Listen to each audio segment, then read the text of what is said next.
Good evening, everybody. It's me, Dr. Malika, back for another Transformation Tuesday. From the feedback I got, it seems that you guys actually enjoyed what I shared, and so that will be the format of what we'll be doing every week. I will be here every Tuesday at 7 Pacific Standard Time for just 15 short minutes of empowerment and encouragement. Hopefully, me sharing my personal experiences and different things that I've learned in my personal and professional life will allow you to grow and to develop and to transform into the better version of you that you desire to be. So, just to cover a couple of things from last week, let's remember that today is the very last day for you to sign up for the newsletter if you want to get a free copy of my new ebook that releases on this Friday called Beginning Again. It is a combination of my personal experiences, a journal of my life experiences as I started to go through my own transformation. Some of the stuff I shared with you guys last week, a lot of that in more detail is in the book. And I use my life as the canvas to show how you can transform and change, and that it is possible for us to make transition even when life throws stuff at us that we don't expect. So remember, you got to sign up for the newsletter. So you can do that multiple ways. You can go to my website, malikambrown.com. You're going to click on newsletter and sign up. It will just ask for your first name and your email address. You can also do it through text messaging. So you can text transforming to 22828, and by doing it that way, you'll send us your email address, and data messaging rates apply, so whatever your provider charges you. And then the other way you can do that is through the Facebook page, Malika Brown Speaks. There is a button that says Contact Us. If you click that, it will take you to my website, and then again, you can go to the newsletter button and click that. All right, so that's the administrative stuff out the way. So let's get back into some of the stuff we were talking about last week. I shared a lot of my personal experiences with you guys, just what I went through in my first marriage and just the difficult transition I had when that fell apart, and what to do to change my life and to transform into a better version of myself. So the theme that came out from last week was changing your thought process in order for you to move forward. That was the first step I had to go through. I had to change my thought process. It was very challenging because in crisis, it's hard to think outside of the crisis. It's hard to think beyond the crisis. And that was the challenge that I had. I couldn't look beyond the fact that I had a 7-month-old, that I was pregnant again. I couldn't think beyond the fact that I was about to be homeless. I had no job. Like, everything was bad. I couldn't think beyond that. So I had to change my thought process. And I had to restructure how I saw my life. I saw my life one way in high school. I saw my life one way after high school. I saw my life one way when I was working for a great company, making good money, living on my own, doing all these different things. I saw my life a certain way, but I had to change that. And so that's the change of the thought process that has to happen. That's the first part of the transition, and that's very, very important. The next part is focus. And I talked about the butterfly last week. That is going to be kind of the foundation of what I will be talking about for this next few weeks. It is the foundation of the book that you guys will receive if you sign up for the newsletter Beginning Again. And the reason why I picked it is because of the stages that the butterfly goes through. We all know what a butterfly looks like when it's birthed out of its cocoon. It's beautiful, it's majestic, but the process that it has to go through to get to that is what we all have to go through when we go through changes and transitions. The first stage of that is the birthing stage, or the egg stage, where something has to be birthed inside of us new, something new. I had to have something new. That was the new focus that I had to have. I was holding on to the old stuff. I was holding on to what I wanted to be. I was holding on to what I thought life was gonna be. I had to birth something new in order for a transition to happen in my life. The problem was, even when something was birthed and I had a new focus and I had a new goal, it's easy to lose track and to lose sight of what was important and what I was working towards. My biggest issue was I was angry. And that is just the reality. When we feel like a person has done us wrong, we're going to be angry. And I was very angry. I was angry because I couldn't go on with my life. I was angry because he was living his life He was off, he was raising someone else's kids, and I was stuck raising the one I had and the one that was on the way. I was angry because I was focused on the wrong things. In that anger, it kind of kept me stagnant a little bit for a period of time. It didn't allow me to progress the way I could have progressed had I let my focus off of him and focused on my goal. The problem was, I still, even though I had something new that was birthed inside of me, I knew I had a new goal. I still was stuck with, okay, but why am I going through this? How did I get to this place? I had to realize that at some point in time, I had to let go of the anger. I had to let go of what the other person was doing, how they were living their life, because the reality is they're living their life. We're upset, we're angry, we want to throw stuff at them, and the reality is that they have no inkling of what we're dealing with emotionally, because they're fine, they're living their life. We want them to suffer, but we're punishing ourselves. That was the place I was at because my focus was wrong. So I had to realize and be intentional in the goals that I set for myself. I had one goal. I said, okay, I'm going to go to school because I know going to school is going to make life a lot better than what it is right now. I went to school with one purpose. I was still following that purpose of I wanted to be a lawyer. So I'm going to school, taking these classes, and in the midst of doing that, I realized that that wasn't going to work for the place that I was in my life now. I had to change that. I had to be not necessarily realistic, because it wasn't an unrealistic goal. It just had to be practical for the person that I was now. The person that wanted to be a lawyer was the kid that was in middle school, was the kid that was in high school. That kid wanted to be a lawyer. Could this woman that's a mother, that is a single parent, is that really the goal that she has? And is she still that person? So I had to change focus on not only from looking at the other person, but I also had to focus on, number one, my new goal.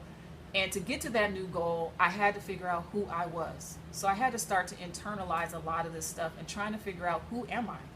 I know who I thought I was, but I know that I can't possibly still be that person. That was the first thing I had to do. I had to really figure out who I was, internalize some things. And so as I started looking at myself, I started to notice, been in church most of my entire life, and I've worked with young people, with youth, a person that has worked in different capacities with young people.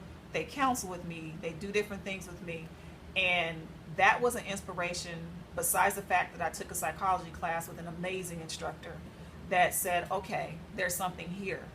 I listen to people. I was a minister. It's like, okay, there's a lot of different things here. I said, okay, let me see what's going on with this psychology thing. And as I started to explore it a little bit more, I was able to see, okay, I actually have a passion and a desire to do this.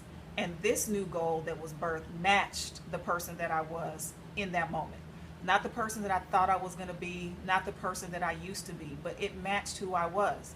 I was now a person that was able to give advice from a broken place because I understood what it was like to be broken. So I could empathize with people a little bit better because of my experiences.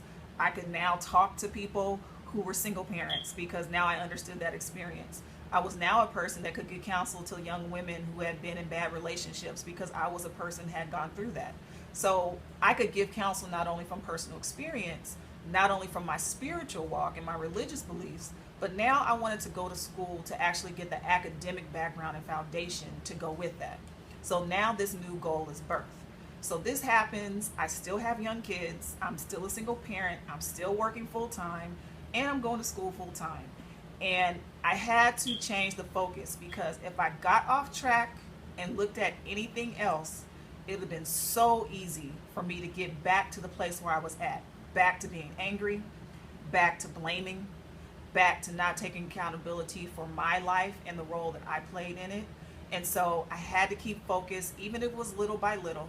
It didn't mean that there weren't things that came up. Anybody that's a single parent understands what I'm talking about, where you go through your kids getting sick, or you go through your car breaks down and you can't get to work. You go through worrying about making sure you can get food in the refrigerator, making sure that you keep a roof over your head. All of those things that come with that experience. I had those as distractions that could have been hurdles to stop me, but I had to keep focused on the goal. And so as I kept focused on the goal, I had to keep that in the forefront of my mind. I had to remember, okay, what am I here for? What is this new thing that has been birthed inside of me? What is the focus that I need to have?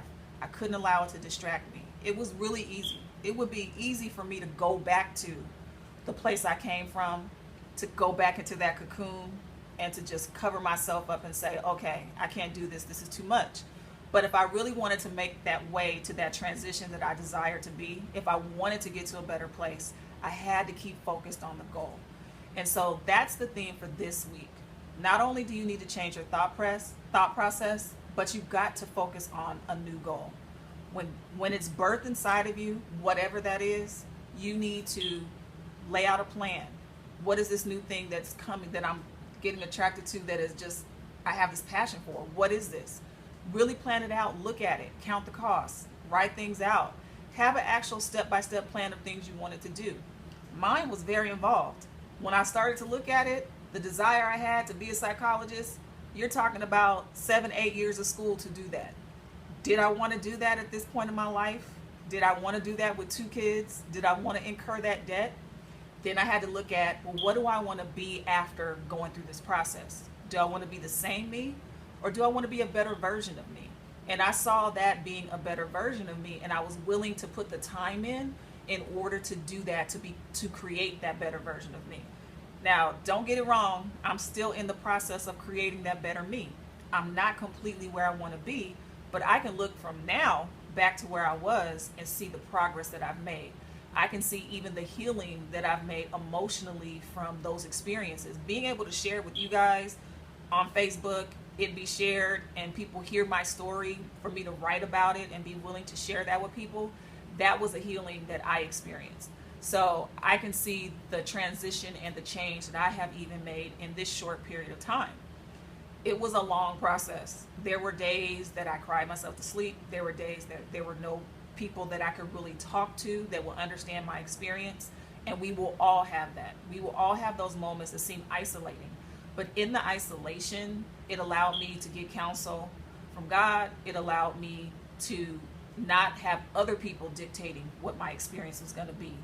No naysayers telling me, well, turn around, you don't need to do this. No people telling me, well, it doesn't take all of that, why don't you just do this? People could have discouraged me from keeping on the path, but because I kept my focus on the goal and not on everything else, I was able to make the steps faster than I even expected to make the steps. I got into it and it seemed like things just started to expedite faster than I expected to, because my biggest worry was, am I too old to make this type of transition career-wise? And as the process started to lay out, I realized that I'm not. It was perfect timing. I needed those experiences in life to be prepared for what I was going to go through academically and professionally. It allowed me to grow into a person that's well-rounded enough to not just bring my religious background and working with young people, but to also bring my personal experiences and now pairing that with academic textbook information, theories, putting that package together, presenting that version of Malaika was allowing me to be able to help other people in a way that I could not help them previously. And so I don't regret the experiences that I had to go through, because those experiences made me who I am today. So that's my encouragement to all of you guys tonight, is simply just keep the focus. Once it's birthed inside of you, whatever this new thing is, keep the focus. It doesn't mean obstacles won't come. It doesn't mean that people that you love, that are close to you, will not try to discourage you, will not try to sidetrack you, will not try to get you off course. Keep the focus on what's important. There's a saying that says, keep the main thing the main thing.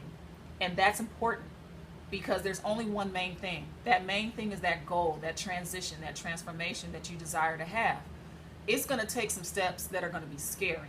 You're going to have to make some steps that are unsure. I mean, I made a step 2 years ago, almost 3 years ago, that was unsure professionally, where I left a secured full-time job with benefits to teach as an adjunct, which is an at-will position if they don't have classes, because I had this goal and it was a step I had to do to finish the race of the goal that I had. I took that step, and in taking that step and being afraid and stepping out on faith, I was still able to reach towards a goal and even advance better than I did when I was holding on to that crutch of that job. So that is even a whole nother discussion that we can have. So I do want to end with this, is never ever feel like it's too late in your life to make a transition. We're transitioning until we leave here. That is part of life. We will continue to transition until we die. So set a goal, reach that goal, set a new goal. Keep a focus. Make sure once that new thing is birthed inside of you, that you keep focused on the path that you have and not on the things and the distractions that are going to be on the side. That will keep you moving forward. So until next week, our 15 minutes goes quickly. I told you that. I will be back here next week, same day, same time, here on Facebook Live. And I hope to hear feedback from you guys. I see a bunch of you guys on here, and it's great to see you guys coming on the live feed. It will be rebroadcast. And until next week, remember, Transformation Tuesdays, turn into your best version of yourself. And only you can do that, but it's going to take work. All right, talk to you later. Bye.